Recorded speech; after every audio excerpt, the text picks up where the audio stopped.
tumandagi saylangan tuman kengashi deputatlari, tuman hokimining sohalar bo'yicha o'rinbosarlari, jamoat tashkilotlari, kun tartibidagi masalalarga aloqador bo'lgan tashkilot va korxona rahbarlari qatnashmoqda.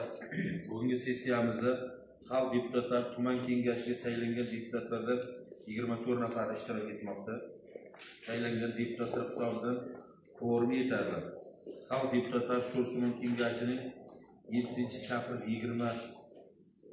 29 sessiyasini ochish to'g'risida kimda qanday takliflar bor? Marhamat, ochilsin degan takliflar tushyapti. Ushbu taklifni o'zga qo'ying. Rozilar? Rahmat. Qarshilar, betaraflar yo'q. Ushbu sessiyani ochiq deb e'lon qilaman.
Rahmat.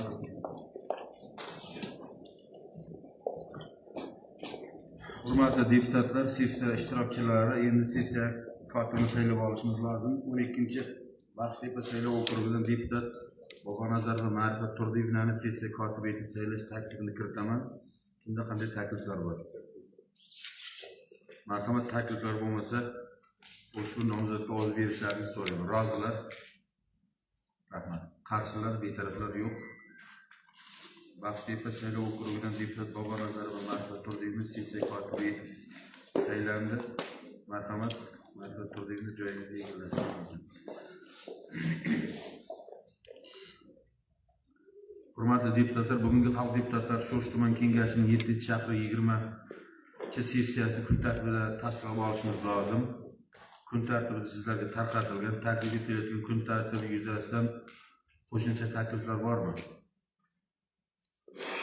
Ma'qulmi kun tartibi bilan tanishlaringizmi? Ma'qul bo'lsa ovoz berishlaringizni so'raymiz. Rozilar? Rahmat. Qarshilar, betaraflar yo'q. Kun tartibi tasdiqlandi. Sessiyani ko'rib chiqishda ma'ruza uchun 10 daqiqa, savollar uchun 3 daqiqagacha, ma'lumotlar uchun 3 daqiqagacha vaqt ajratilishi tavsiya etiladi. Hurmatli sessiya ishtirokchilari, endi ruxsatlaringiz bilan kun tartibida masalalarni ko'rib chiqishga o'tamiz. Kun tartibidagi birinchi masalamiz, sizning xabaringiz bor. O'zbekiston Respublikasi Prezidentining 2024-3-dekabrdagi Surxondaryo viloyatini kompleks ijtimoiy-iqtisodiy rivojlantirish hamda aholi turmush darajasini yaxshilash chora-tadbirlari to'g'risidagi 438 sonli qarorini tumandagi ijrosi haqida birinchi masala yuzasidan hisobot berish uchun so'z Sho'rchi tuman hokimi Eshimurzayev Akbarali Abjabbarovga beramiz. Marhamat.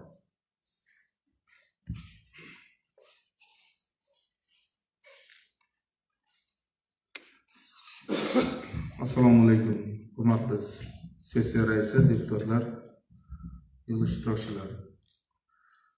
O'zbekiston Respublikasi Prezidentining 2024-yil 13 dekabrdagi Surxondaryo viloyatining kompleks ijtimoiy-iqtisodiy rivojlantirish hamda aholi turmush darajasini oshirish chora-tadbirlari to'g'risidagi 438 son qarorda belgilangan vazifalar ijrosini ta'minlash maqsadida Sho'rchi tumanida amalga oshirilayotgan ishlar to'g'risida qisqacha hisobot berildi.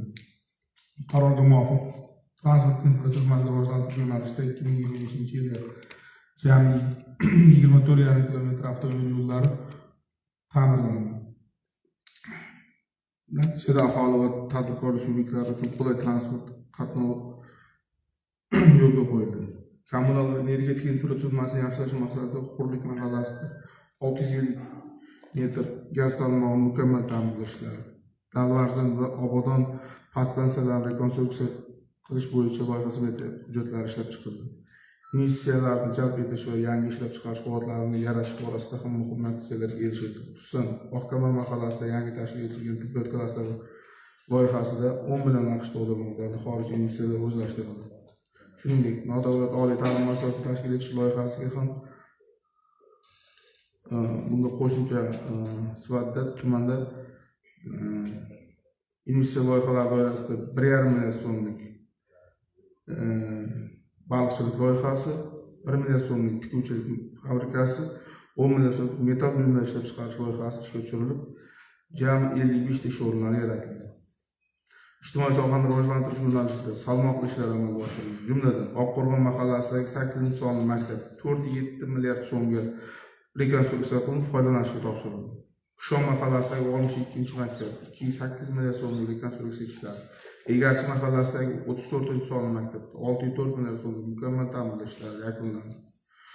Qushon mahallasida 35-maktabgacha ta'lim tashkilotida 3 milliard so'mlik rekonstruksiya ishlari amalga oshirildi. Ko'klam mahallasida 4 va 13-maktabgacha ta'lim tashkilotlarini birlashtirish orqali 4,2 milliard so'mlik qurilish ishlari amalga oshirildi. Ayni paytda Yosh G'ayrat mahallasidagi 37-sonli maktabda 3,7 milliard so'mlik, Oqtumshuq mahallasidagi 52-maktabda 3,6 milliard so'mlik va Qoraq mahallasidagi yangi maktabgacha ta'lim tashkilotlari 4,8 milliard so'mlik qurilish ishlari davom ettirilmoqda. Madaniy meros obyektlarini asrash va tiklash maqsadida Dalvarzintepa arxeologik obyektida restavratsiya ishlari amalga oshirilmoqda. Mazkur obyekt uchun 1,377 million so'm mablag' ajratilib, hudud 1200 metr uzunlikdagi 3D panjara bilan o'rab olingan. Ta'lim sifatini oshirish maqsadida 44-sonli maktabni zamonaviy texnika vositalari bilan jihozladi. Shuningdek, 1 va 9-sonli maktablarda pedagog xodimlarga 10% ustamalar to'lanmoqda. Umumiy ta'lim maktablarida tashkil etilgan sport to'garaklariga 4878 nafar o'quvchilar jalb etildi. Qaror ijrosi doirasida sanoat, savdo va xizmat ko'rsatish sohalarini tashkil etish uchun elektron onlayn auksion savdolariga chiqariladigan yer maydonlari bo'yicha belgilangan 65 ta lotning reja ortig'i bilan bajarilib, amalda 122 ta lot orqali 17,4 gektar yer maydonlari savdoga chiqarildi. Xorijiy investorlar ishtirokidagi istiqbolli investitsiya loyihalarini amalga oshirish bo'yicha ham ishlar davom ettirilmoqda. Jumladan, Xitoy investorlari bilan hamkorlikda yangi loyihani amalga oshirish bo'yicha dastlabki kelishuvga erishildi. Hozirda loyihani yer maydoni tanlash ishlari olib borilmoqda. Shuningdek, xorijiy va mahalliy investorlar o'rtasida investitsiya loyihasini amalga oshirish bo'yicha loyihaning keyingi bosqichlari yuzasidan qo'shimcha axborotlar berib boriladi. Investitsiya loyihalarini amalga oshirish uchun zarur shart-sharoitlar yaratish, Shakarko'l, Joyilma va Go'zallik mahallalari hududlaridagi ayrim qishloq xo'jaligiga mo'ljallangan yer maydonlarining toifasini sanoat, transport, aloqa, mudofaa va boshqa maqsadlarga mo'ljallangan yerlar toifasiga o'zgartirildi.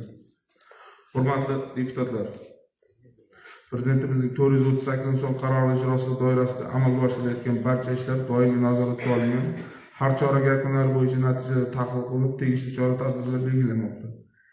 Kelgusida ham qarorda belgilangan vazifalarni o'z vaqtida va sifatli ijrosini amalga ta'minlash uchun aholi turmush darajasini yanada yaxshilash va tumanning ijtimoiy-iqtisodiy salohiyatini oshirish bo'yicha izchil amalga oshirilayotgan ishlar bo'yicha hisobot berib boraman. Hisobotim yakunlanib, e'tiboringiz uchun rahmat. Rahmat. Mana shu 438-sonli prezidentimiz qarorlari mana 2024-yildan beri, 2025-yil boshidan katta hajmdagi ishlar amalga oshirilyapti. Tumanimizda qilingan ishlar yuzasidan bu birinchi hisobot eshitishimiz emas.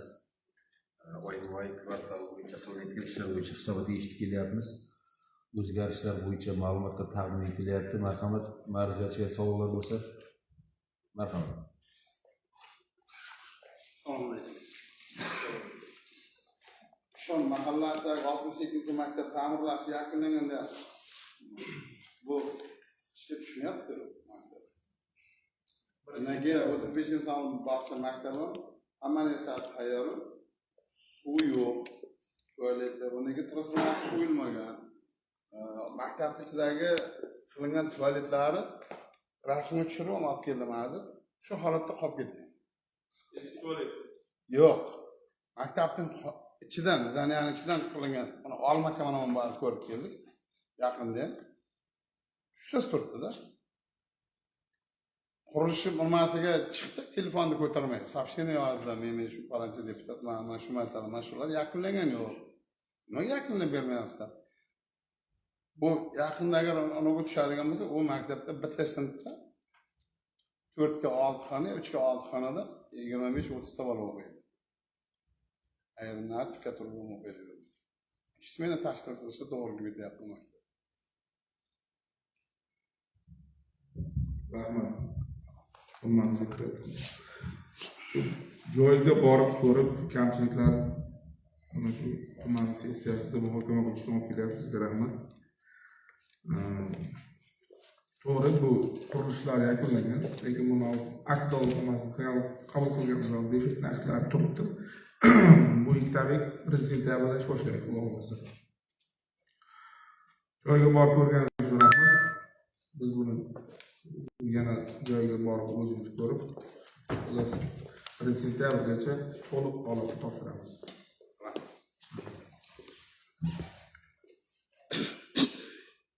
Endi quruvchilarni mana shu yerda o'tirgan rahbarlar qurilishni ta'mirlashni boshidan o'tkazmaganlar yo'q bo'lsa kerak deb o'ylayman. Quruvchilarimizda ko'pchiligi shunaqangi nazorat bilan ishlab turmasa, oxiriga borganda oqsab qolish nimasi ko'p kuzatilgan bu. Keyin oxir-oqibat qanaqadir bir ish ochilishigacha yetib boradi. Shuning uchun rahmat deputatimiz nazorat qilgani uchun birgalikda Xudo xolasa sentabrgacha yakunlab berish uchun nima choralar bo'lsa ko'rish harakatini qilamiz birgalikda. Rahmat. Yana savollar bormi ma'ruzachiga? Savollar bo'lmasa ushbu masala yuzasidan qaror qabul qilishimiz kerak. Rahmat. Joyingizga egallashingiz mumkin. Loyiha yuzasidan kimda qanday takliflar bor?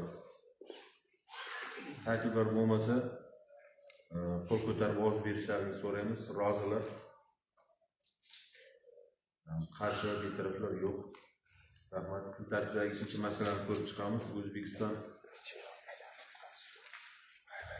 Respublikasi qishloq xo'jaligini rivojlantirishning 2020-2030 yillarga mo'ljallangan strategiyasining tumandagi ijrosi hamda tuman qishloq xo'jaligi sohasini rivojlantirishga qaratilgan amaliy ishlar to'g'risida ushbu masala yuzasidan hisobot berish uchun so'z Sho'rchi tuman hokimining qishloq va suv xo'jaligi masalalari bo'yicha o'rinbosari Saidahmedov Sirojov Ismoilovga beramiz. Marhamat.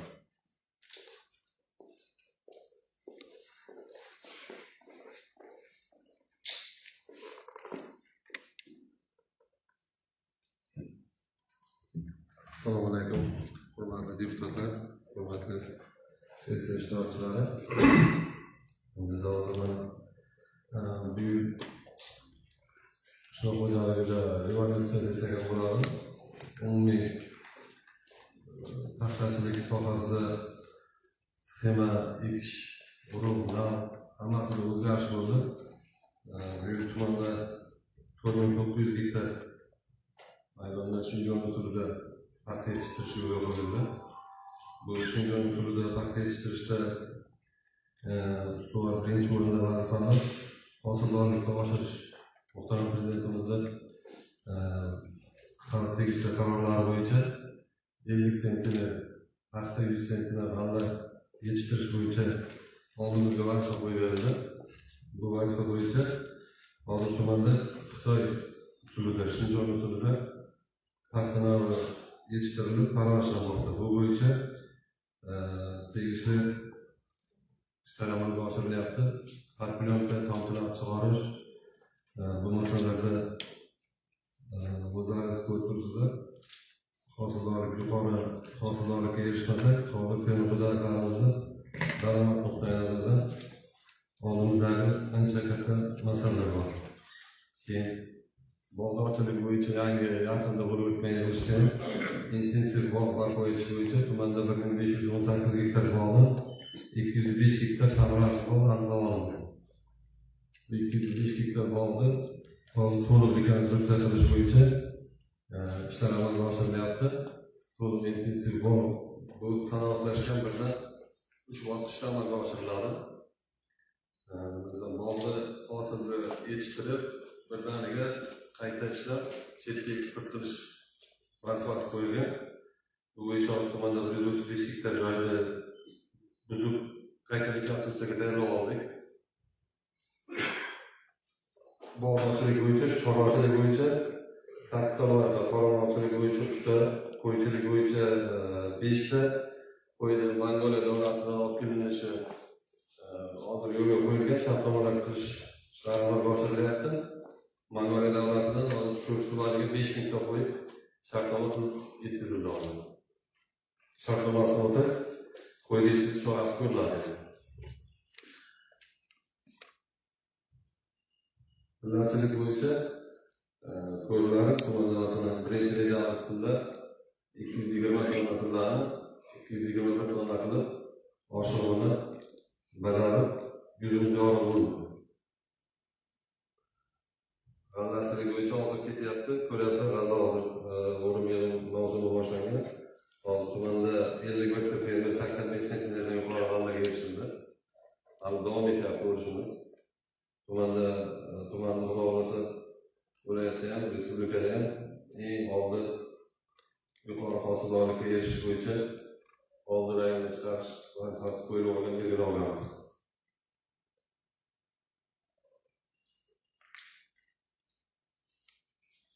Birorta qo'shimcha savol bo'lsa.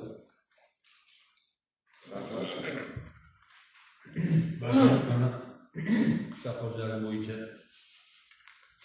ishlardan deputatlarimizdan xabar bor, chunki hozirgi ketgan mavsum g'alla deputatlarimizda faolligi ham sezilyapti, shaxsan qatnashyapti, ishtirok etyapti. Hurmatli deputatlar, marhamat, shu o'rganish davomida o'tkaziladi. Mana shu mavzuda davomida qanaqadir savollar bo'lsa, marhamat murojaat qiling. Assalomu alaykum. Xabaringiz bor, Yalta, Oltemir mahallalarida joylashgan fermerlarda yerlarni sug'orish uchun, yetimxona xo'jaliklarini sug'orish uchun Ozobod kanalidan Tangizlik orqali ishlar qilindi. Endi ba'zi bir juz'iy kamchiliklar bor, menimcha nazoratimizda bo'lsa kerak. Bu doimiy o'rganishda shug'ullantirib biz bu masalani masala shunday bo'lyapti. Suvning boshlanishi katta qismi Oltinsoy tumanining aholisining ichidan aholi punktining ichidan o'tadi. Bilasiz. Endi uni xohlaymizmi, xohlamaymizmi, qamoqqa xo'jaliklarning suvdan iste'mol me'yorlari bor.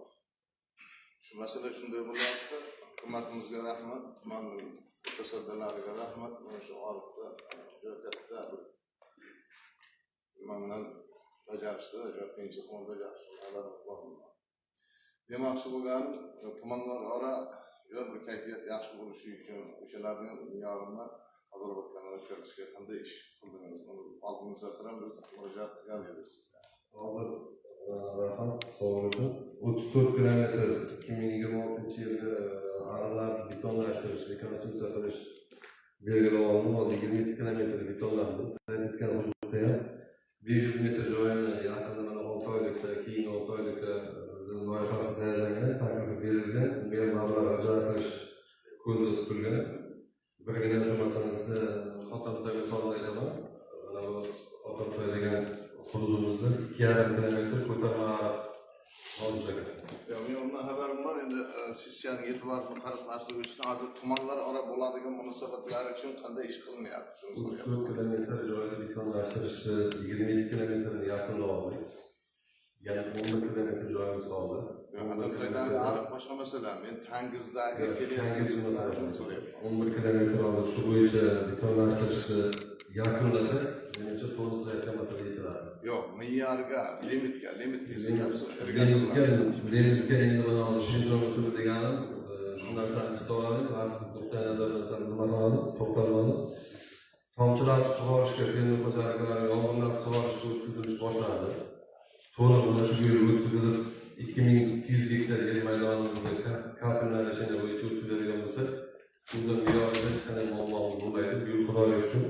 Ko'rtusiga yog'ingarchilikda hammasi muammolarimiz suv yetarli zaxiramiz bor. Ya, bu yerda masala boshqa savol qo'ydim men. Uzr, hurmatli rais, uzr hisobot qo'ydim. Qaranglar, bu yerda masala bunday bo'lyapti. Aholining tomorqa yeriga iste'moli o'sha Tangiz eki orig'idan qandiriladi. Aynan yaltiniki ham olatiniki ham xuddi shu tartibda. O'shincha tomchilati shu yuridik fermer xo'jaliklarining yer maydonlari ustidagi. Endi Tangizdan qo'yib berilganda sizning irrigatorlaringiz qo'yib yuborilgan suvga nima qo'yiladi? Pul yoziladi, hisoblanadi. Buni hammani bilamiz. Bu yaxshi tartibda qo'yilgan narsa. O'shanda hozir fermerdan olib kelayotgan suvdan pulga olib kelyapti. Shundan tomorqa iste'molchilar ham suvdan foydalanyapti. Mana shunga qanday chora ko'raylik? Ya'ni eng qizig'i tumanlararo masala bu. Buni bir juda bosiqlik bilan, bir sabr bilan, bir yaxshi yondoshib hal qilish kerak demoqchiman. Bu bo'yicha bu bo'yicha bitta holat kuzatilyapti. Endi amalga oshib kelyapti. Yaqin 2 oy ichida aqlli suv o'chirgich umuman mana shu limit masalasida ancha muammomiz bor. Sababi suv o'chirgich, aqlli suv o'chirgichlar yetarli bo'lmagan. Limit deb resurs bergan resursimiz, limitimiz misol uchun 5 kub bo'ladigan bo'lsa, o'chirgich yo'qligi hisobiga 3,5 kub suvga 5 kub hisoblangan holatlarga uchradi.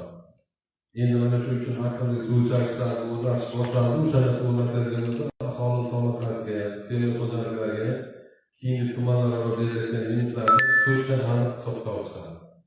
Qachon bo'ladi? Mana shu 2-3 oy ichida o'sha suv o'chirgich, aqlli o'chirgichlar yetib keladi. Qo'yila boshlanadi. Har bitta quloqqa kameralartirilgan aqlli suv o'chirgichlar suv hisobotini to'liq shaffof va to'g'ri shakllantirish uchun. Rahmat. Rahmat, savollar bormi? Golden Fish fermer xo'jaligi, Interfish agro yetishchi xo'jaligi, Shavjahon Sohib Invest yetishchi tomonidan degan ishlar bajarilib, tushirilganda shular qayerga joylashgan? Eshitamiz. Golden Fish fermer xo'jaligi, baliqchilik bo'yicha. Interfish agro yetishchi tomonidan 5 milliard so'mlik loyiha oshirilgan deyapti. Yıl Shavjahon Sohib Invest yetishchi tomonidan 1 milliard so'mlik ko'chilik fabrika tashkil etilgan. İşleş o'rni yaratilgan. Ular qayerda joylashgan? Bu baliq xo'jaligi, bu xitoylik investorlarni jalb qilganmiz. Mana bu nima Koreya Sovrakaning zavodini Koreyaga pastoqalar bo'lgan. O'sha yerga xitoylik investorlar bilan birga o'sha yerda amalga oshirishga belgilab olganmiz. Qolganini qaysi dedingiz? Ko'chilik fabrikasi Shavjahon Sohib Invest. Unga tashrif buyurgandim to'g'risi.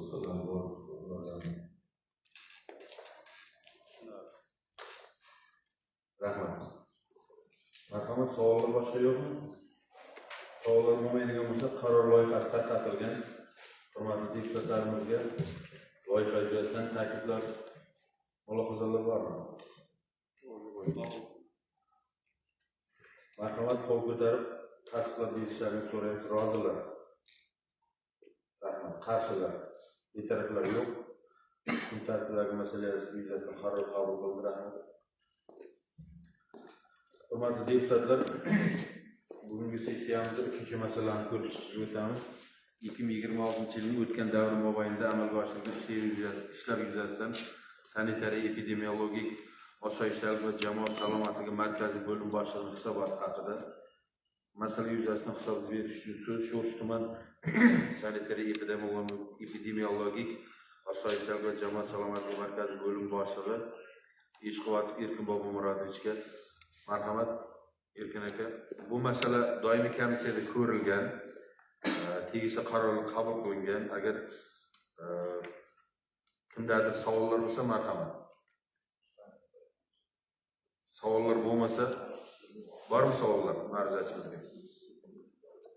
Savollar bo'lmasa, kun tartibidagi masala yuzasidan qarorlar loyihasi tarqatilgan. Marhamat, qo'l ko'tarib ovoz berishlarini so'raymiz. Rozilar? Qarshilar, betaraflar? Yo'q, rahmat. Kun tartibidagi 4-masalani ko'rib chiqishimiz kerak. 2026-yilning yanvar-may oylarida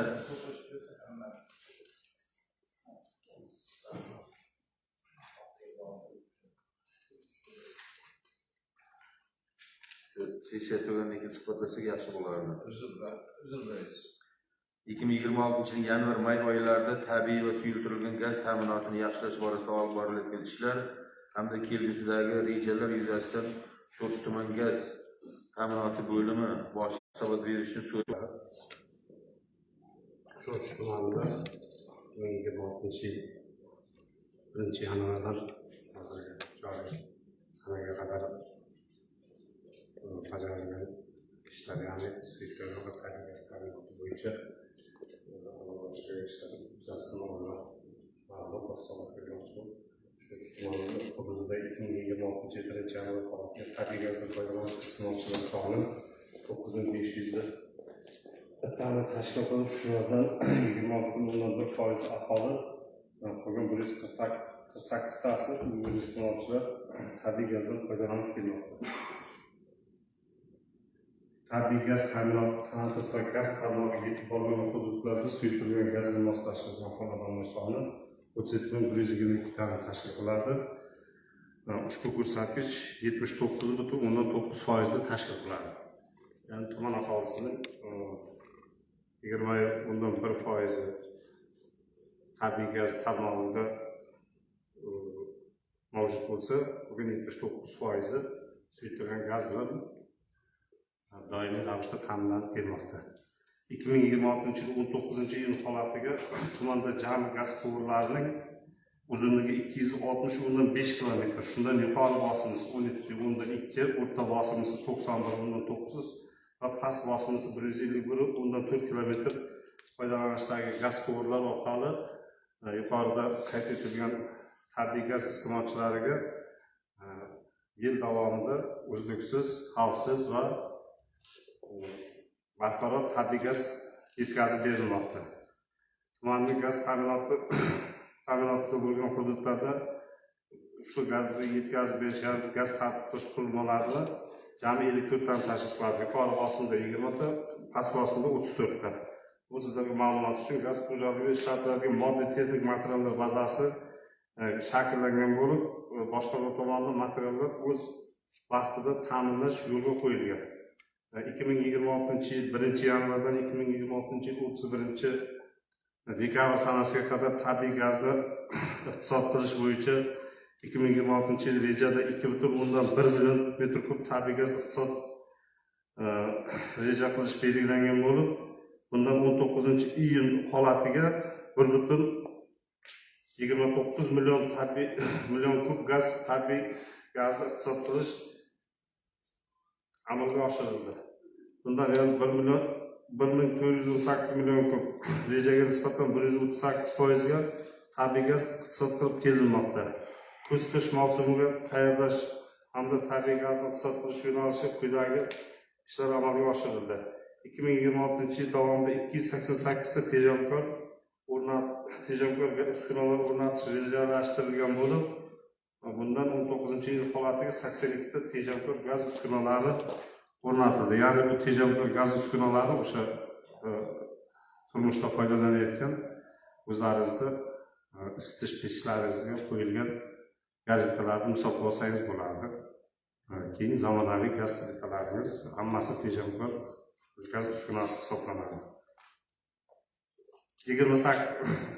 82 ta tejamkor uskuna o'rnatilib, 28,5 ga bajarilgan. Ushbu yo'nalish bo'yicha ishlar jadal suratda amalga oshirilmoqda. Bundan keyingi bo'lsa tabiiy gaz ta'minoti bosimini iste'molchilarga me'yorda yetkazib berish uchun xonadonlarni 2 bosqichli tizimga o'tkazish joriy yilda 1279 ta reja belgilangan bo'lib, amalda 750 bu yuqorida aytib o'tgan o'rta bosimli gaz ta'minlash qurilmalari batamom demontaj qilib olinibdi. To'g'ridan to'g'ri tabiiy gaz ikkinchi bosqichda o'sha regulyatoringizgacha borib turadi. O'sha gerplarni qiladigan vazifasini regulyator bajarib beradi. Ya'ni buni 1279 ta rejada 756 ta xonadonga to'liq o'rnatilib bo'ldi. Bu foizga nisbatan 59% tashkil qiladi. Joriy yilning 31-dekabriga qadar bu 100% amalga oshirish ko'zda tutilgan. Tuman hududida 6 dona gaz taqsimlash qurilmasi mukammal ta'mirlangan. 6 dona taqsimlash qurilmasi ta'mirlanishi bu 100% ga bajarilgan. 2026-19 yil holatda tuman hududidagi ma'nan eskirgan 2 dona gaz ta'minlash qurilmalari modernizatsiya qilinib, joriy yilning 10-iyun holatiga ma'nan eskirgan o'sha gaz ta'minlash qurilmalari 100% yangisiga, zamonaviysiga almashtirilib, tabiiy gaz ta'minoti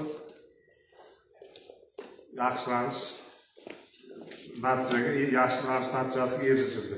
Tuman hududidagi 7,5 kilometr xalq o'lchamdagi gaz quvurlari estetik jihatdan tartibga keltirilgan. Bu yoqlash ishlari bajarildi hamda 1,2 kilometr qo'shqator tartibsiz gaz quvurlari demontaj qilinib, yagona gaz quvuriga aylantirish ishlari amalga oshirildi. Bu degani har bir mahallada o'sha ikkinchi bosqichga o'tkazilgan, uchinchi bosqichda turgan mahallalarda qo'shqator gaz quvurlari mavjud bo'lib, o'shalardan biri 10-2 kilometr tartibsiz qo'shqator gaz quvurlari tartibga olib keldi, yagona tizimga o'tkazildi. Degan har bitta xonadon o'ziga menga alohida gazonatni qo'shib tortib ketgan turbalar bittaga almashtirilganmasi o'shaning uzunligi 1-2 kilometr bo'ladi. 1-2 kilometrni tashkil qiladi.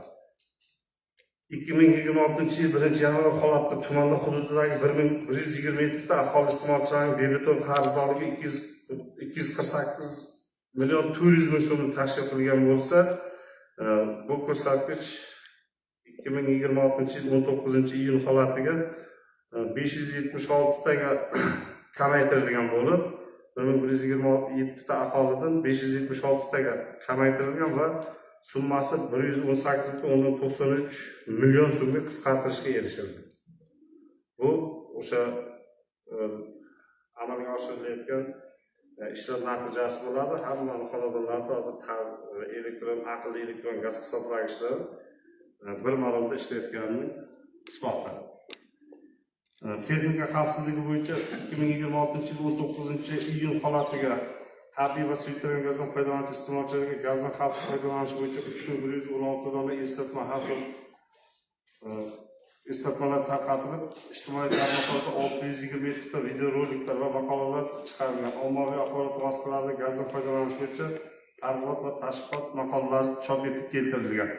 Suyultirilgan gaz ta'minoti bo'yicha shu tumanida hududida 37,122 ta xonadon suyultirilgan gaz ta'minotidan foydalanayotgan bo'lsa, ushbu iste'molchilar suyultirilgan gaz ta'minotini o'z vaqtida yetkazib berish uchun 9 ta maxsus avtotransport vositasi ajratilgan bo'lib, har bir mahallada tasdiqlangan reja grafik asosida suyultirilgan gaz yetkazib berilmoqda. 2026 yil 6 oy davomida, ya'ni yanvar-iyun oylarida tuman hududidagi suyultirilgan gazdan foydalanuvchi iste'molchilarga gaz yetkazib berish rejasi 2622 tonna belgilangan bo'lib, amalda 19-iyun holatiga 2551 tonna suyultirilgan gaz ta'minoti yetkazib berildi. Va ushbu rejani 2026 yil 31-yanvar holatiga 100% bajarish nazarda tutilgan. Ma'ruzam Rahmat.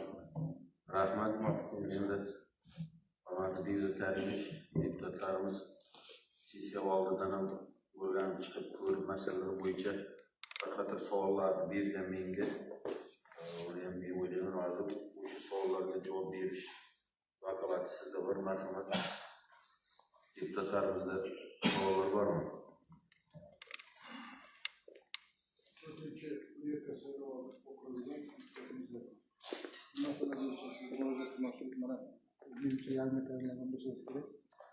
Asosan biz saylovchilar tomonidan, fuqarolar tomonidan ko'proq e'tirozlar sabab bo'lyapti.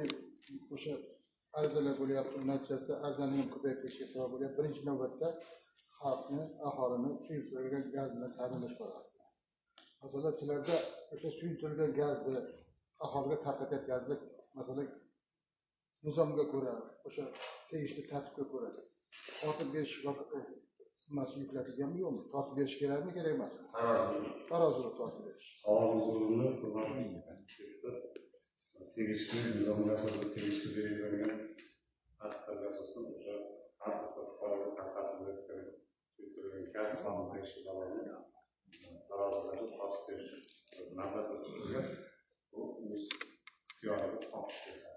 Agar fuqaro e'tiroz bersa, tarozilarda tortib beriladi va ichidagi o'sha gaz, suyultirilgan gazning belgilangan normalasi, ya'ni o'sha 12 kilo, 22 litr, 23 litr bo'lishiga gaz ta'minoti korxonasi mas'ul hisoblanadi. Bizga ko'p aholi murojaat qilyapti-da, masalan, o'sha suyultirilgan gazni ta'minlash borasida ora uzoq ketyapti deydi. 50 kunda o'zi tartibi qanday? Qancha kunda kelishi kerak? Tabiiy suyultirilgan gaz ta'minoti o'z tartibi belgilanishcha 40-45 kun oralig'iga yetib keladi. Bu ya'ni 40-45 kun oralig'i qachondan?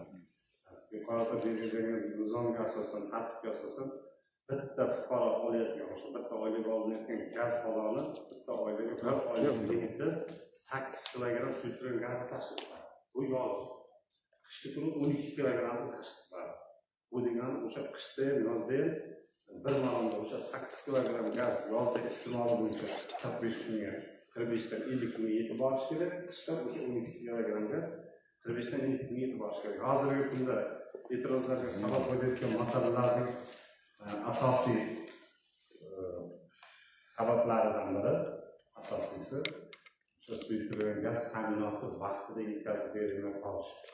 Ya'ni bu gaz ta'minoti korxonalariga, o'sha ishlab chiqaruvchi zavod korxonalar tomonidan gaz quvurish shoxobchalariga o'z vaqtida kelmay qolishi, ya'ni belgilangan reja grafik asosida ularga ishlatilgan zavodlarni belgilangan reja grafik asosida joriy yoki kapital ta'mirga zavodni bir tomonini qisman tushirish natijasida mana shu 2026 yil respublika bo'yicha kuzatilayotgan narsa nafaqat 2026 o'sha boshqa bundan oldingi yillarda o'sha may oyidan iyulda avgust oyigacha ushbu 45-50 kunlik oralig'da emas 60-65 kunlik oralig'iga o'sha zavodlardagi kichkina ta'mirlash sababli suyultirilgan gaz yetkazib berish muddati sal cho'zilgan.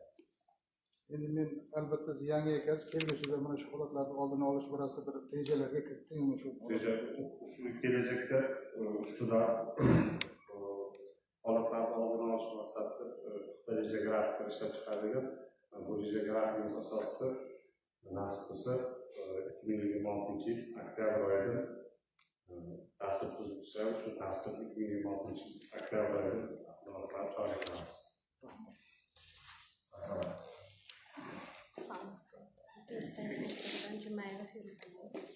Qachon kirdi?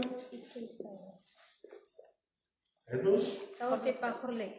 Hozir mahallamizda juda ham suyultirilgan gaz bo'yicha muammolar juda ham yetarlicha. Hozir 60 kun bo'ldi. Bizga gaz balon tarqatganida, suyultirilgan gaz balonni. Hozir Go'zallik mahallasida, undan keyin Elbayon mahallasini tugatguncha yana 20 kun bir oy o'tadi. Past 3 oyga boryapti. Shunga bir qandaydir mahallalarda bir o'zingizni xodimlaringiz bilan men bir ana tashkil qilsam, bir ana o'tkazasizlarmi, o'zlaringiz bir tushuncha berib, to'g'ri sizlarning joylaringizdan biz ularga ana qilamiz deb charchadik. Lekin mayli, shu reja grafiklarni qaytadan ko'rasizlarmi yo borib bir qandaydir bir fuqarolarga tushuncha berasizlarmi?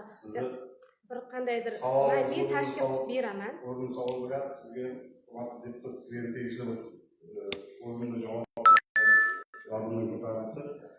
xabarlaringiz bor, 2020-yil mart oyida hurmatli prezidentimizning tegishli farmoniga asosan o'sha suyultirilgan gaz ta'minotida korrupsiya, konkurens holatlari oldini olish maqsadida Face ID yagona tizimi joriy etildi.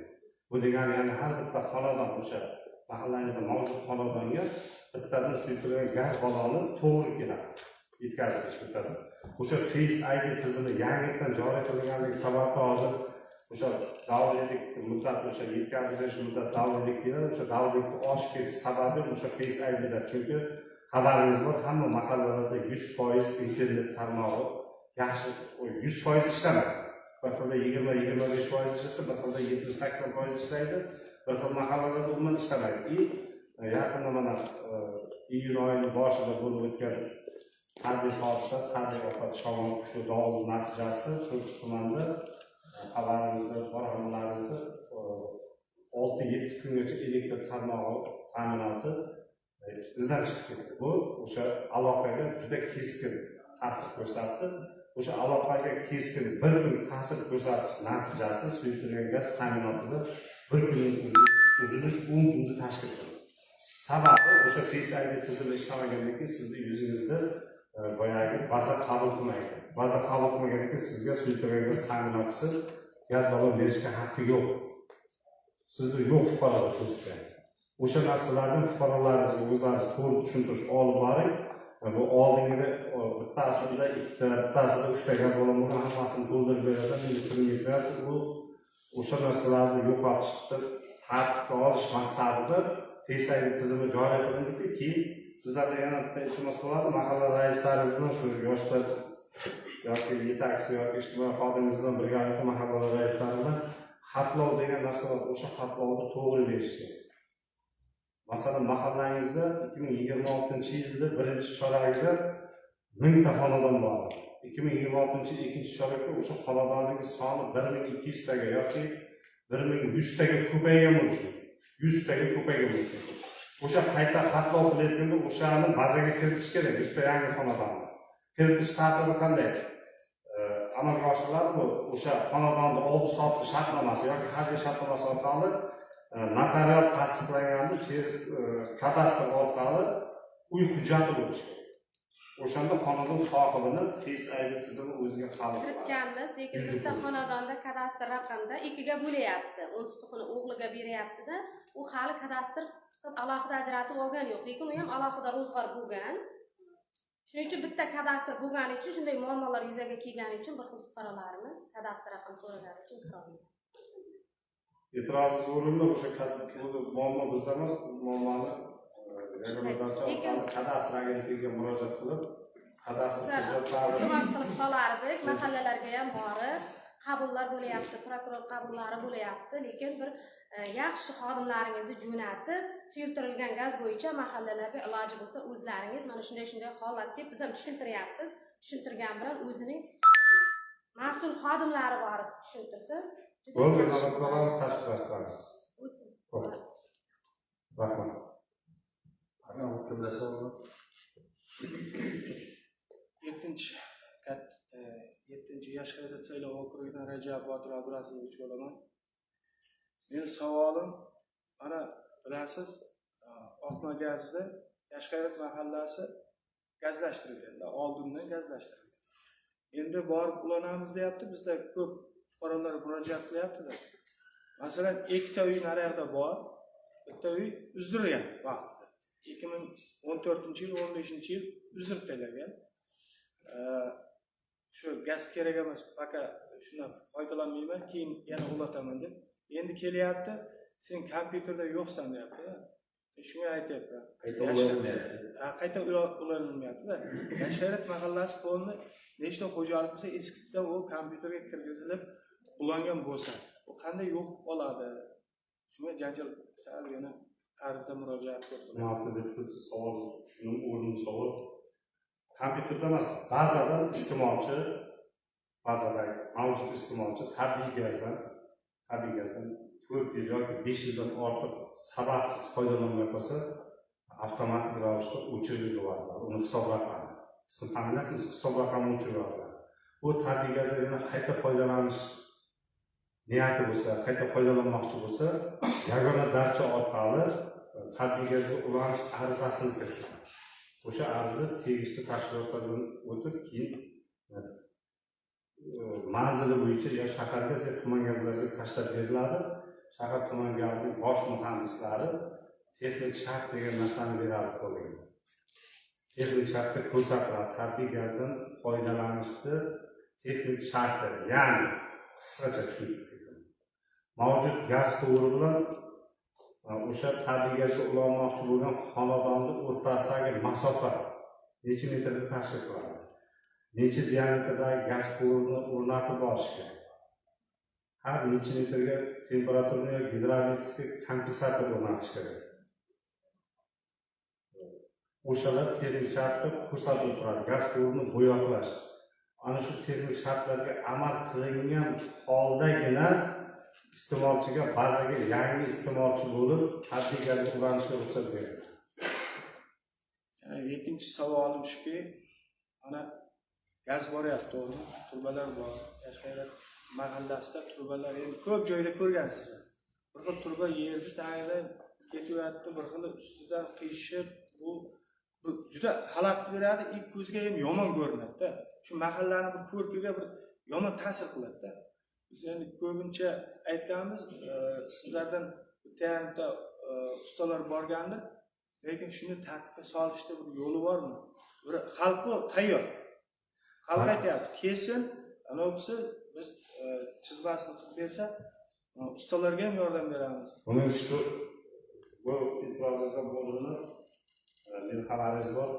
2026-yil 10-apreldan vaqtincha 21-maydan doimiy ushbu lavozimga tayinlangan bo'lsin. 2026 4-chorak yakuni bilan Sho'rchi tumanidagi yuqorida aytib o'tgan o'sha tabiiy gaz quvurlari, ya'ni 260 o'rnidan 5 kilometr gaz quvurini 100% tartibga olishni reja grafini tasdiqlab chizib qo'yganman.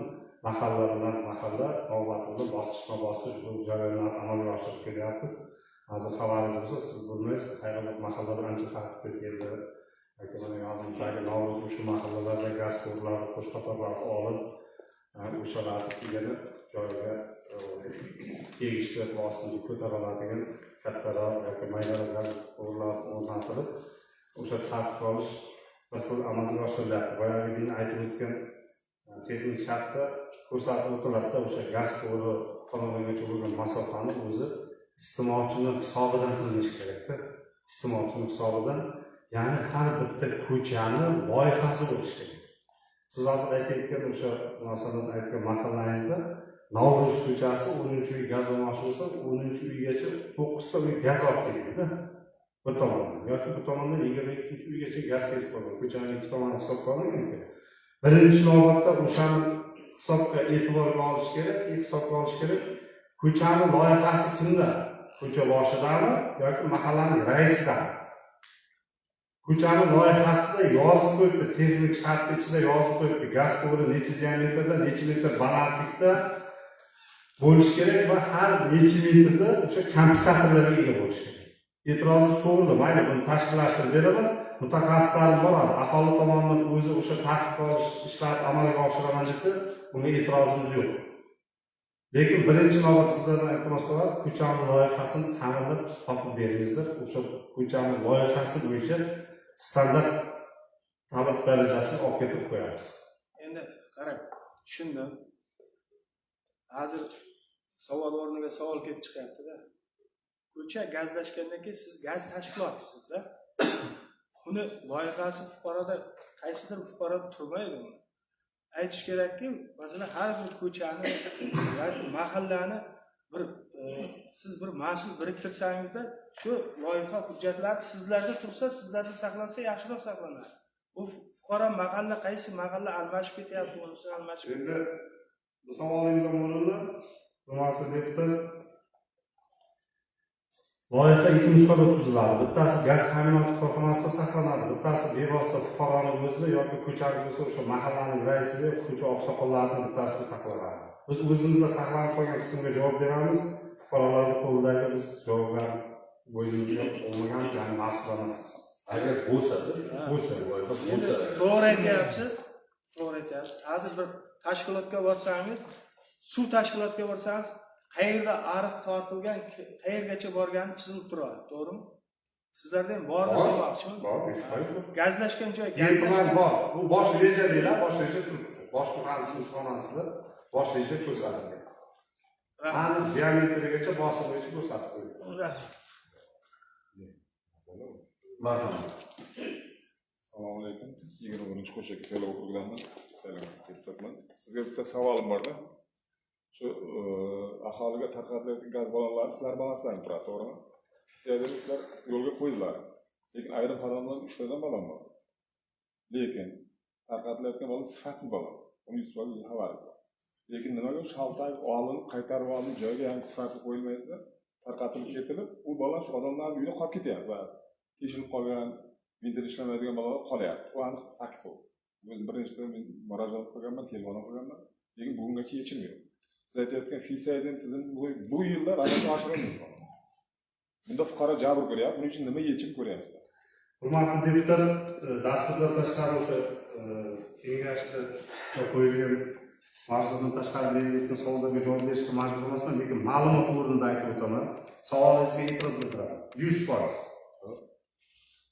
Tuman gaz ta'minoti xodimi sifatida siz aytayotgan o'sha xonadonda to'g'ri bitta gaz ballon bor. Bu ta'minot, gaz ta'minoti korxonasi tomonidan yetkazib berilgan. O'sha gaz ta'minot korxonasi tomonidan yetkazib berilayotgan vaqtda fuqaro bilan korxona o'rtasida shartnoma tuzilgan. O'sha shartnomaga asosan ballonni ishlab chiqarilgan yili bor. O'shani hozir siz aytgan xohlagan xonadoningizga kirib ko'ringda, bizni bazarni ko'tarib ko'rgan, siz aytgan birak ballon bilan mening bazamda turgan ballonning umri bir-biriga tushadi, mos keladi. Odamlar ko'chadan sotib olib kelgan yoki bittasi shunday holatlar bo'ladi. Shuncha tumanda yashaydi, Dinov tumanida, Oltinsoy tumanida bir qarindoshning uyidagi eski ballonni olib keladi. Shuni oborib almashtirib o'tdi. Gaz qilsa, gazchilarni bunday qilib berib yuboring deydi. Almashib ketsin deydi. Bu natijada bu har bitta o'sha sileslar, ya'ni chilangar bola ballonni qarab olmaydi. O'shalarni yo'qotish maqsadida hozir Shuncha tumaniga 15 raqam berildi, Oltinsoyga 13 bo'lsa kerak. Hudud gaz ta'minot 15 deb sariq bilan bo'yalib almashtirilyapti-da. Siz aytayotgan o'sha barak ballonlar, talabga javob bermaydigan standartda yo'q ballonlar fuqarolarning o'zini sotib olishi, bozordan yoki chekkadan jalb qilgan ballonning hisobiga siz aytayotgan holatlar kelyapti va ko'ngilsiz hodisalar o'shandan kelib chiqyapti. Shu kuni qaysidir mahallada yong'in bo'ldi, ikkita gaz ballon yonib ketdi, podvalda ekan, olib keldik, ikkitasi bizning bazada yo'q. Fuqaro Qumqurg'onlik, astag'firullah. Hudud sho'rchiligi, fuqaro Qumqurg'onligi gaz ballon qaysi rayonlikka aniqmiz. Ishlab chiqaruvchi tamg'asini bazaga kiritib ko'ryapmiz. Hudud gazni Surxondaryoning balansidan chiqmayapti bu yerda. Bu Qashqadaryoga biriktirilgan ballon, Sirdaryoga biriktirilgan ballon. Shunday endi siz bizga ko'rilayotgan masalaga taalluqli emas savol berilyapti, to'g'rimi? 100%. Shular bitta nimangiz, berayotgan nimangiz qaror kiritilyapti. Qaror qismida endi ijrosi bor, muddati bor-da. Hali muddatni ham ko'ramiz buni. Muddat kelganda birinchi masala, ikkinchi masala. Shuni ko'rayotganda men o'zim shaxsan guvohman, siz guvoh emassiz buni. Men sho'rchilar xalqman. Men manfaatimni o'ylayotgan, men xalqni saylagan vakilman. Xalq e'tirozini aytyapman sizga. Unda yengil qayerda chiqaman degan. Shu stikerda sizni chilangaringiz tupurlab yopib qo'ygan meni videolar bor kerak bo'lsa. Shuni yulib olib tupurlab yopib qo'ygan. Bunga nima deysiz? Qachon bo'lgan holat? Qachonmi men sizga aytayman. Kerak bo'lsa aniq fakt bilan beraman. 100% chilangarlaringizni chilangarlarni ko'rib chiqing. Taklifimiz, taklifimiz eshitdim. Siz uni shuni hammasi chilangaringizni mutaxassis emas. To'g'rimi? Mutaxassis. Siz shuni yo'lni ko'ranki, mana texnikumlarga taklif berasiz. Sizga nisbatan shu nimangiz bo'yicha, kasblar bo'yicha mutaxassis tayyorlab bersin, buni qilib bering. Mutaxassis bo'lmaydigan bo'lsa, ularda kasb olamasi bo'yicha muomala madaniyati yo'q. Masalan, o'zidan ko'radi, birdaniga 100 qiladi. Aholi o'zi 90 kunda gaz ballon olsa. To'g'rimi? Asar taranglar. Uningizning muomalasi sovuq bo'lsa. Sizga to'g'ri ma'noda aytyapmiz. E'tirozsiz degan endi muhokamaga chiqdingizmi? Muhokamada siz xalqning fikrini eshitasiz, shu bo'yicha chora-tadbir qilasiz. Rahmat javob. Rahmat, endi bitta narsa aytayinda, mana shu sizga so'z berishdan oldin hurmatli bezaklaringiz aytdim boshida gaz bo'yicha ko'p masalalar ko'payib qolgan deb. Har haftada tuman hokimining qabul o'tkaziladi, xabaringiz bor. Qabulda sizga murojaat bo'lmagan kun bo'lganmi? Menimcha bo'lmagan shanba kunlari ikkita murojaat bo'ladi. O'sha tabiiy gazlarimiz asosan ko'proq suyultirilgan gazdan tushadi.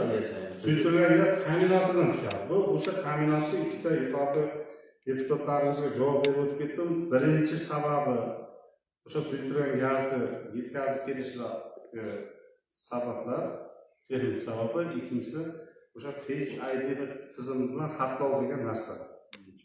O'sha Face ID tizimiga o'tgandan keyin sizlardan iltimos o'sha xonadonda shunday o'tkazingizlarki, bir kishi o'sha suyultirilgan gazni qabul qilyaptimi, ikkinchi marta borganda o'sha odamni pasporti bilan o'zi bo'lishi kerak. U pasport bo'lmasa o'zi bo'lishi kerak. Chunki boya aytdimku, o'sha Navro'z ko'chasi 12-uydagi meni ism familiyamga bir marta Face ID qilingan bo'lsa, ikkinchi marta borsa, meni oilam yoki akam yoki ukamni gaz ballonni olib chiqib olib qolmoqchi bo'lsa, uni tizim qabul qilmaydi. O'shaning natijasida, o'sha Face ID natijasida oldin bitta xonadon oldida mashina, suyultirilgan gaz ta'minoti mashinasi 1 minut to'xtab turgan bo'lsa, hozir Face ID orqali oqsayotgan uchun bitta xonadon oldida 10 minutgacha qolib ketishga to'g'ri kelyapti. 9 minut yoki 7 minut o'sha oldingidan vaqt uzayib ketyapti-da. Buning natijasida o'sha 50 kunda yetkazib beriladigan suyultirilgan gaz ballonlari 70 kun, 65 kun, 75 kunga cho'zilib ketadi. Chunki har bitta xonadon oldida 10 minut, 15 minutgacha qolib ketyapti mashina. Shuning uchun o'zlaringiz fuqarolaringizga to'g'ri tushuntirish beringizlar, mahalladagi o'sha o'tgan marta o'sha uyni xo'jayini oldimi, bu marta chiqib boyagi o'shani ayoli olib qolmasin. Bir kishi olsin. Face ID bir kishini qabul qiladi. U ehtimol bo'lmaydiganroq, bu juda qiyin masala. Siz aytayotgan masalan, men oladigan bo'lsam, men ishda bo'lgan vaqtimda Face IDdan men o'tgan bo'lsam, uyda o'g'lim yo qizim yo oilam bo'lishi mumkin. Qanday men o'zim qaytib kela olaman? O'sha Face IDdan men o'taman. Bu bo'lmaydigan masala. Endi bitta narsa aytaysiz. Bu bitta Sho'rchi tumanida emas, hurmatli rais, bu respublika bo'yicha kuzatilayotgan narsa. Shunday. Ehtimol yechimi kamroq ehtimol bo'ladigan masala.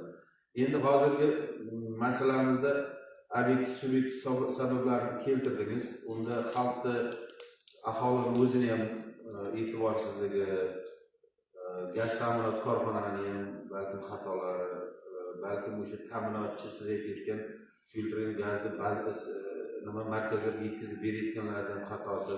Bu endi sekinlikni iziga tushib ketadi deb o'ylaymiz, lekin hozirgi tortishuvimiz, hozirgi sizga bo'layotgan savollar hammasi bu aholining murojaatga kechikib berilyapti. Hech qanaqangi davleniyaga berilishimiz kerak emas deb o'ylayman. Bitta masalada mana futbolni ko'ryapmiz hammamiz. Dunyoda oldin O'zbekiston chiqmagan, Yaponiya musobaqa qilgandan keyin joyini yig'ishtirib ketayotib, butun sensatsiya bo'lib ketdi. Hozir o'sha davlat ikkita bo'ldi, bu O'zbekiston bo'ldi. Kecha o'sha stadionni o'zida yig'ishtiryapti-da, muxlislar, o'zbek muxlislari video murojaat qilyapti. Biz deyapti, millatimizga, qonimizga singib ketgan ishni bajaryapmiz. Yana buni yaponlardan o'rnak oldi deb o'ylamasin hech kim deb gapiryapti. Joylarni yig'ishtirib ketyapti-da. Lekin yapon millatini eslaganim, mavzudan tashqari bo'lsa ham uzr so'rayman. Yaqinda bir Yaponiyaning bir ayol vaziri bitta yig'ilishga 3 minut kechikdi. Yo'ldagi tirbandlik bo'yicha kechikkan ekan.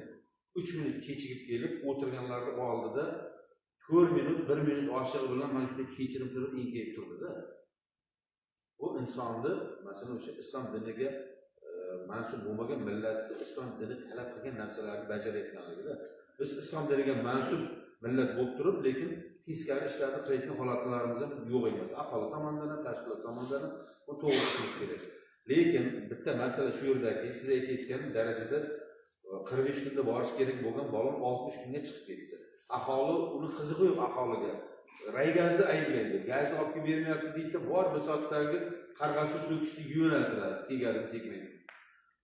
Uni tushuntirish kerak. Tushuntirishni balki deputatlar eplaydi, balki eplamaydi, lekin gaz ta'minot korxonasi yetkazib beruvchilar aholiga qanaqadir bir elektron va telegram orqali mana shu sababga ko'ra kechiktirilyapti deb qanaqadir ba'zan yo'lga qo'yish kerakmi deb o'ylayman-da. Kechirim so'rab yoki sababini aytib ogohlantirish tizimini yo'lga qo'yish kerak.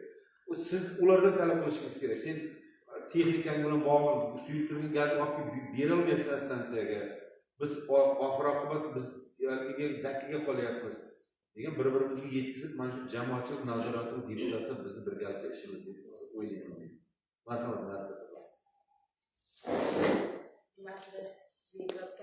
Siz mana shuncha savolga javob berdingiz. Men bittasiga ham qoniqqanim yo'q. Nima uchun?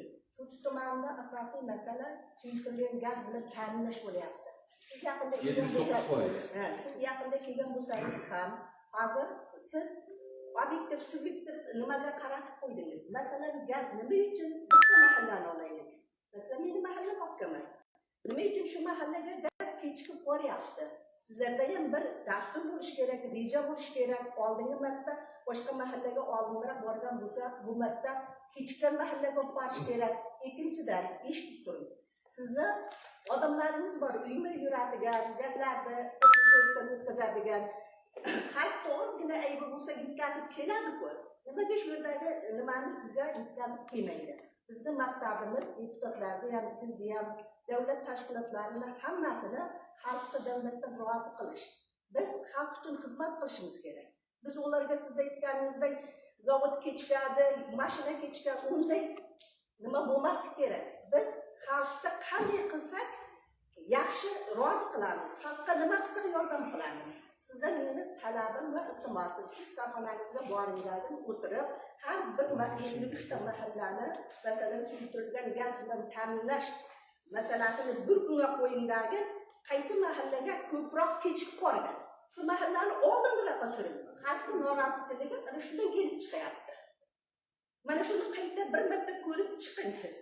Masalan, Oqqamariga bugun kech borgan bo'lsa, ertaga ertaroq borsin, har oyda rejasida bir ko'rib chiqing. Talabim iltimosim shu. Rahmat, e'tirozingiz o'rinli. Muammolar Oqqamardan maqomingiz. Masalan, dedimizda tabiiy gaz bor. Tushundim. Siz Oqqamar mahallasidasiz, men hozir siz menga bergan savol va e'tirozlarga men yuqorida 3 marta javob berdim, hozir 4-sini qaytarib berdim. To'g'ri. Siz javob berib o'tdingiz. Javob berib o'tdim. Siz oddiy tilda aytyapman men. Oddiy xalq. Siz savol berdingiz, javob bersam mayli eshitasizmi? Xalqqa biz sizda aytgan obyektiv subyektivni 3 soatlab tushuntira olmaymiz. Biz boramiz, xalq bilan uchrashuv qilamiz. Kimda qanday taklif bor deymiz. Ular aytadi, suyultirilgan gaz kelmayapti. Biz xalq tilida gaplashishimiz kerak. Hozir siz menga ilmiy, amaliy tarzda tushuntirib berdingiz. Men tushundim. Shuning uchun sizdan iltimos qilyapman. Rejangizni bir ko'rib chiqingizlar. Rahmat, hurmatli deputatlar, bu masalamizni yakunlaymiz. Endi mana boshida eshitdik, hurmatli Bekzod Karimov o'zini yangi saylangan vaqtincha va doimiy o'tgan sanalarigacha aytib berdi. Biz birgalikda bir-birimizni qo'llab-quvvatlab, xudo xolasa mana shu 4-oylik yakunigacha qilayotgan ishlar haqida rejalarini aytib o'tdi. Omad tilaymiz. Xudo xolasa shu keyingi sessiyamizda gaz masalasida muammolar yana kamayadi deb o'ylaymiz. Inshaalloh. Rahmat, sizga taklifim bormi? Qaror qismida. Mayli shu nimani gaz ta'minot bo'limini boshlig'i hisobotini qabul qilamiz, lekin qo'shimcha gaz ta'minotini monitoring qilib o'rganish taklif kiritsa. Bu yerda aytayotganimki, o'rinli gap aytyapman. Sababi, misol uchun Oqqo'rg'onda yashayman-da. Oqqo'rg'onda 1 oydan buyon gaz tarqaydi, 1 oydan buyon. Keladi, hozir qarang, ijtimoiy tarmoqda hamma mahalla bog'lanib ketgan bir-birini. Masalan, bizga 3 kun tarqatadi-da, jarishlar o'tib ketadi. Jarishlarga telefon qiladi, biz gazni jarishlar o'tib ketdi, mana bunday bo'ldi. Aholi avomda u. Uni bir tinchlantirishning masalasi bor. Chunki ba'zi siz fisiyayiz bilan, bu bilan uni biz uni yechimini topa olmaymiz-da. Chunki boyagi qaytarib ko'rib chiqish kerak, bizga taklif bor. Rahmat sizga. Qo'shimcha qilsam maylimi? Siz ham hozir siz bergan savollar o'sha siz bergan e'tirozlar, siz bergan e'tirozga mana bitta qisqacha javob. Qarang, hozir har bitta o'sha gapirgan bergan e'tirozingizga o'zingiz avtomatik ravishda izlab javob berib o'tib ketyapsiz-da. Avtomatik ravishda. Siz o'sha Oqqo'rg'ondan chiqib ketyapti-da mashin, deylik, go'zallik mahallaga kirib ketib qolyapti-da. Sababi o'sha xatlovdan o'tkazolmaslik Face ID tizimidan boyagi fuqaroning, siz aytayotgan o'sha ko'chaning, o'sha mahallaning fuqarolari Face ID tizimidan chiqmagandan keyin suyultirilgan gaz xavfli yuk hisoblanadi. Ob-havoni issiq payti, masalan, hozir 50, 45, 50 gradusgacha ketyapti, o'z-o'zidan portlab alangalanib ketishi mumkin-da, yonib ketadi. O'sha birinchi holatda texnik xavfsizlik nuqtai nazari. Texnik xavfsizlik nuqtai nazari. Ikkinchidan o'sha davriylikni kamaytirish maqsadida o'sha mahalladan Face ID oqsayaptimi, internet ta'minoti yaxshi emasmi yoki o'sha fuqarolar xatlovdan o'tmagan bazadan chiqmay qolyaptimi? Bir dona bo'lsa ham yoki 10 dona bo'lsa ham keyingi mahallaga chiqarib, xatlovdan o'tgan fuqaroga gazni berib, yana qaytib GNPga gaz olgani kelyapti. U chunki bitta kichkina mashina 110 dona gaz balon oladi. Birinchi zapravka qilsa, bir kunda hozir borib GNPdan zapravka qilish 110 dona gaz balon. U degani har bittasi 20 necha kilodan qo'yilgan bo'lsa, ichida 40-42 litr gazi bor. 42 litr. Tashqarida issiqda ob-havoni haroratini hisobga olish kerak. O'sha ikkinchi texnik vaziyatni hisobga olish kerak. Lekin o'sha sizning o'sha aytayotgan Istiqlol mahallangizdan chiqib ketib, ezgulikka kirib ketishining sababi, mana sabab o'zlaringiz savollaringizga javob. Fuqaromiz ID'si bo'lmaganda bitta mashina o'sha 110 ta balonni ushlab bir mahallada ertalabdan kechgacha qolib keta olmaydi. Keyingi mahallani qurib beradi-da, hech bo'lmasa uni yarmini to'xtatib qo'yib, bunga ertaga yana indinga yana gaz olib kirib ketadi. Yo'q, siz bitta narsani, mayli shunda siz bilar ekansiz. Biz bilmaymiz uni. Nimaga siz chilangaringiz shu mahallani xatlov qilmaydi? Xatlov qilsin aytsin. 10 ta xonadonda 8 tanga fisaylik bor, 2 tanga yo'q. 8 tani berib ketsin deb aytsin. Biz shu masalani yechimi xato qilyapti. Bundan siz xabaringiz yo'q, men xabarim bor. Chilangaringiz xabar bo'lsa, shuni aholi nima uchun yozyapti, shikoyat qilyapti, nima uchun chiqyapti, nima uchun aholi qarang, yozayotgan shikoyatlar aksariyati 10 ta aholi sizga murojaat qilayotgan bo'lsa, men sizga kafolat berib aytaman, 10 taning 7 tasi ikkinchi balon so'rayapti. Ikkinchi balonni to'ldirib berishni talab qilyapti. Men rahbar sifatida sizga bunga kafolat beraman. Kafolat beraman. Nusxa berishim mumkin ikkinchi balonga murojaat qilganlar. Bir haftada 10 ta murojaat qilgan bo'lsa, o'shaning 7 tasi ikkinchi balon bilan ta'minlash yoki to'ldirib berish. Rahmat. Marhamat. Endi siz boya aytdingiz, haqiqatan bu bizning aybimiz ekan. O'sha aholiga yaxshilab tushuntiramiz, ularga huquq qonunini oshiramiz. Har bir balonni undan buyoqqa tortib oladigan bo'lsa, bemalol sababi u balonga borku, tortib oladigan bo'lsa, o'sha buraga yetadigan gaz bemalol keladi. Hozir uzr, siz qaysi tashkilot edingiz? Bu uka, bu yerda qaysi tashkilot edingiz? Siz so'radingizmi, qayerga chiqib ketyapsiz? Mayli, so'ramaysizmi, siz sessiya bo'lyapti, davlat tashkilotining sessiyasi bo'lyapti. Sizga taalluqlimi, yo'qmi, lekin sessiyada qatnashishingiz majbursiz. Hurmatli deputatlar, men o'ylayman, mana shu tortishishimiz to'g'ri bo'lyapti. Hech kim bilan shaxsiy manfaat bo'yicha tortishilayotgani yo'q. Yevropada, Turkiyada va boshqa davlatlarda deputatlar bir-biri bilan solishib ketadi mana shu masalada xalq manfaati uchun. Bu tortishlar to'g'ri deb qabul qilishimiz kerak. Rahmat. Boshqa savollar bo'lmasa, tegishli o'zgartishlar kiritish sharti bilan ushbu qaror loyihasini qo'l ko'tarib tasdiqlab berishlaringizni so'raymiz. Rozilar? Qarshilar, betaraflar yo'q. Rahmat sizga. Rahmat, hurmat qilaysiz. Tanqid kelajak mevasi deydi. Tanqiddan xulosa chiqarib, gaz ta'minotini ham tabiiyda, ham suyultirilgan gazda xudo xolasa bundan ham jadal suratlarda amalga oshirish. Mana shu yerdagi sizga savol berayotgan deputatlar, bu yerdagi ishdan tashqari ham o'zi ham o'sha xalq manfaati uchun qaysi bir tashkilot rahbarida, unga ham o'sha jamoat xuddi sizga bo'lgandek qilib savol berish mumkin. Shuning uchun hozir sizda ozgina qanaqadir haligi bo'ldi, ixtirosga salgina qo'shildi. Men o'ylayman, yaxshi bo'lib ketadi. Uni siz to'g'ri qabul qilishingiz kerak bu bunaqa savollarni. O'sha o'rtada ko'p bo'ladi bunaqa savollar. Rahmat. Kun tartibida 5-masala xalq deputatlar sho'rishman kengashi mahalliy byudjet tadbirkorlikni rivojlantirish va iqtisodiy islohotlar masalalari bo'yicha doimiy komissiyada ko'rib chiqilgan. Ushbu masalamiz 2026-yilning o'tgan davrida tumanda amalga oshirilgan ishlar yuzasidan tuman yo'llaridan foydalanish va davlat korxonasi boshlig'ining hisoboti haqida edi. Hurmatli deputatlar, ushbu masala doimiy komissiyada ko'rib chiqilgan. Masala yuzasidan muhokamaga chiquvchilar, savollar, takliflar bormi? Bo'lmasa marhamat ushbu qaror loyihasi qo'llaringizda turibdi, qo'l ko'tarib tasdiq etishingizni so'raymiz. Rozilar. Rahmat. Qarshilar, betaraflar yo'q. Keyingi masalamiz tuman elektr ta'minot korxonasi boshlig'ining tumanda elektr energiyasi ta'minoti bo'yicha hamda korrupsiyani oldini olish va unga qarshi kurash borasida amalga oshirilgan ishlar to'g'risida hisoboti. Ushbu masala ham mahalliy byudjet, tadbirkorlikni rivojlantirish va iqtisodiy islohotlarning masalalari bo'yicha doimiy komissiyada ko'rib chiqilgan. Mazkur elektr ta'minot korxonasiga taalluqli bo'lgan masalalar bo'yicha kimda qanday fikrlar bor? Agar fikrlar bo'lmasa, qaror loyihasi. Marhamat. Elektr korxonasi kelmabdi, o'zi kelganda savollar. Doimiy komissiya raisi Ko'rib chiqilgan marhamat ekan. shu yerda ko'rib chiqilgan savollaringizga javob beradi. Shunga endi mana yaqinda ham bir dovul bo'lib tabiiy ofatlardan aziyat chekib qoldik. Endi men o'zim ham mahalla raisi ham deputat sifatida aytyapman. Bironta bir borib bir hafta, 4 kun, 5 kun desam bo'ladi. Har kuni borib o'tirdim, birontani ololmadim. Nima deydi? Elektriklarni simlar uzilib qolgan, transformatorlar kuyib ketgan. Xalq shunchalik ko'tarilyapti.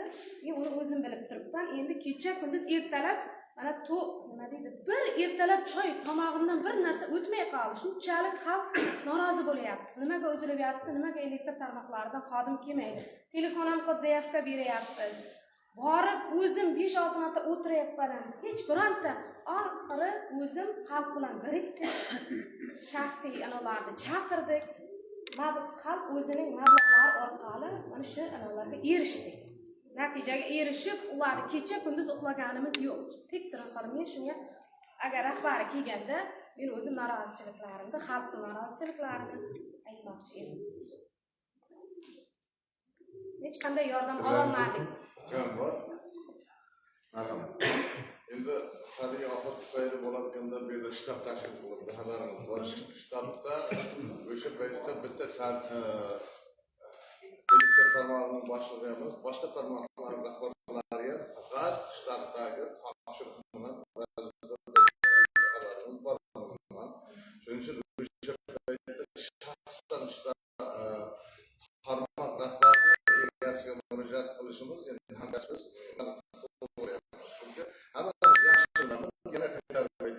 shtab tashkil qilindi va endi tarmoqlari bo'yicha viloyatda eng oldingi o'rinlarda talablar yakunlangan Sho'rchi tumani bo'ladi.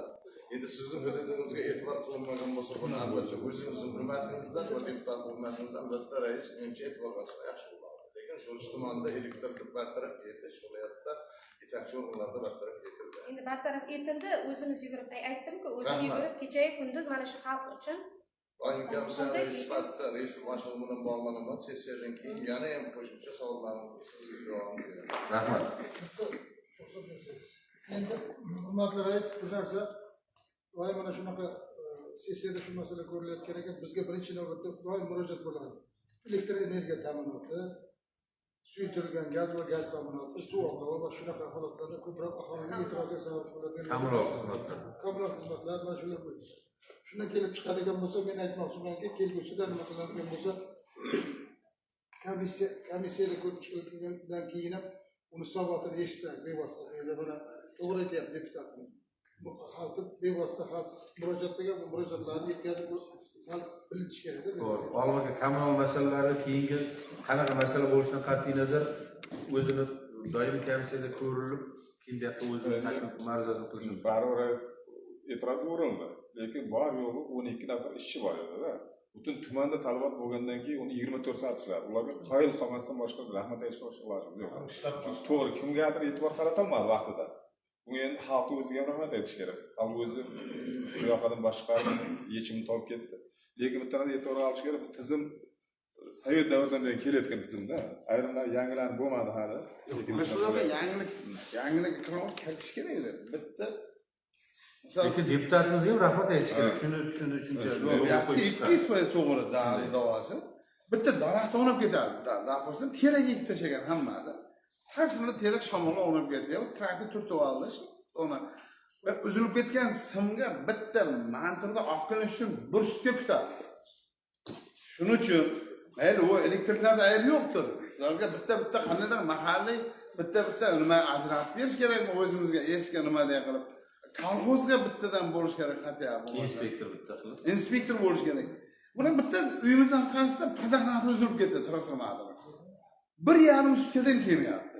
Nima qilish kerak? Uni ana razdatga yo'q, o'zimiz qilaylik degani. Reysga ko'tarsak telefonni ko'tarmaydi. To'g'ri aytasiz. Hozir Lekin pulni, uzr gapingizni bo'laman. Lekin pulni biz oldindan chikillab turib to'lab qo'yamiz o'sha manosini. ichki ishlarda uchastkavoy bor mahallada, soliqni nazoratchisi bor har bir mahallada. Endi mana shu kommunal tashkilotlardan ham bitta nazoratchimi, nozirmi, nimadir bir shtatib balkim bordir. Taklifini berishimiz kerak. Mana shu qarorga qo'shishimiz kerak shuni. Yo'q, shuni har tumanning deputatlari nomidan xalq nima uchun saylab qo'ydi? Bir kamchiligini to'g'rilab berishim bizni shu xalq saylab qo'ygan biz taklif beraylik shu o'sha xalq hududimizgami yo mahallamizgami bitta bizga inspektor shu tashkillashtirib berish kerak. Rais, menda bir taklif borda, mana shu juda muammolar ko'payib ketgani uchun har bir deputatga bir oy dolzarb shu aniqlamiz, yana sessiyagacha hammasi o'zining mahallasini qo'liga kitob oladi, uyma-uy yurib xatlab beradi rasmi bilan. Olib kelamizdan yangi sessiyada bitta masalan gazni aytyapmiz, to'g'rimi? Kommunal xizmatlarni hammasini deputatlarimizdan iltimos bo'ladi, uni o'zingiz nazoratga olasiz. Reklama odob doim komissiyasi sifatida aytyapman. Har bir bitta kitob tutadi. Kitobga bor, uyma-uy bitta xatlovda o'tkazamiz. Iltimos, o'zlarini saylangan mahallalardan qarab, istalvasi qanday, Uni mexanizmini, jadvallarini tuzib chiqib qo'llarga beramiz. bo'ladimi? Evet, shu bo'yicha nimalarni tashlab rahbarlar birinchi o'rin bo'lsalarni bu kunni gaplashamiz, jamoat deputatlar bilan uchrashib qolamizda. Masalalarning yechimini bir ijobiy tarafga bunaqa yopishga. Hurmatli deputatlar, ushbu masala yuzasidan qarorlar tarqatilgan. Boshqa takliflar bo'lmasa ushbu qarorni qo'l ko'tarib tasdiqlab berishlarini so'raymiz. Rozilar. Rahmat. Qarshilar betaraflar yo'q, tasdiqlandi. Kun tartibida 7-masalamiz ko'rib chiqamiz. Sho'rchi tumanida dolzarb 90 kun tadbirlar doirasida yoshlarning yozgi ta'til davridagi bo'sh vaqtlarini mahallalar va umumta'lim maktablarida mazmunli hamda samarali tashkil etish chora-tadbirlari to'g'risida. Ushbu masala ijtimoiy soha, yoshlar siyosati, madaniyat va sport masalalari bo'yicha doimiy komissiyada ko'rib chiqilgan va qaror loyihasi qo'llaringizga tarqatilgan. Fikrlar bo'lsa marhamat. Agar bo'lmaydigan bo'lsa, ushbu qarorni qo'l ko'tarib tasdiqlab berishlaringizni so'raymiz. Rozilar. Rahmat. Qarshilar yo'q, betaraflar yo'q.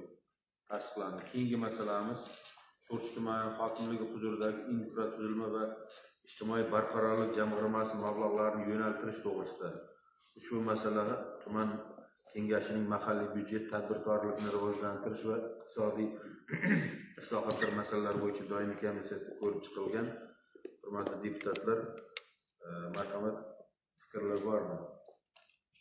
Agar fikrlar bo'lmasa, ushbu qaror loyihasi qo'lingizga tarqatilgan. Ushbu qaror loyihasini qo'l ko'tarib tasdiqlab berishingizni so'raymiz. Rozilar? Qarshilar, betaraflar yo'q. Rahmat. Sessiya kun tartibiga kiritilgan masalalar ko'rib chiqildi. Sessiyani o'tkazish yuzasidan kimda qanday takliflar bor? Jamshid. Sessiya kun tartibidagi masalalarimiz o'z nihoyasiga yetdi. Sessiya o'tkazilishi yuzasidan fikr mulohazalar bo'lmasa, xalq deputatlari tuman kengashi 7-chaqir 20-sessiyasini yopiq deb e'lon qilaman.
Rahmat, salomat bo'ling. Deputatlar bir minut savol azaltmoq.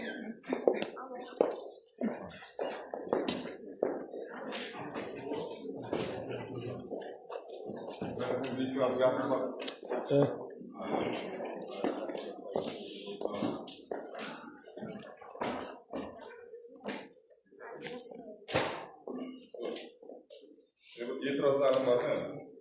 Ha, sessiyada gapiryapmiz, lekin birinchi navbatda tartibni